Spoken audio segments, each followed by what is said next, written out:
Good day everyone. O ayan, nakita niyo po yan, akin pong pinauugat na alugbati. Binabad ko po yan sa tubig and then may mga dahon na po siya. At atin ho yung ililipat sa ating mga container dahil ho tayo ay nagko-container gardening. Katulad ho nito, ito daw po ay serpentina na hindi po ito mapait.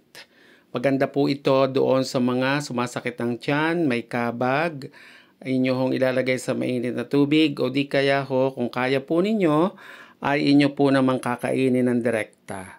Meron din ho tayo dito na basil, container gardening din po ito at ang basil naman po ay magandang panghalo sa mga gulay.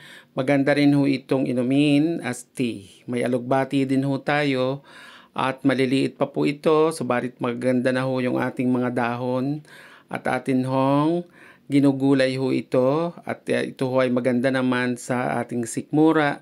Kung meron ho tayong ulcer, maganda ho ang atin pong mga alugbati. Ang alugbati ho ay madulas at yun hong slime po niyan, yun ho ang nakakatulong sa ating mga sugat sa ating mga tiyan o bituka o stomach ho natin.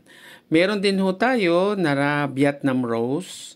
At ang Vietnam rose ho natin, bukod sa ito ay pampaganda dahil may mga bulaklak ho yan tuwing alas 10 ng umaga ay bumubuka. Ito po ay nakakain din.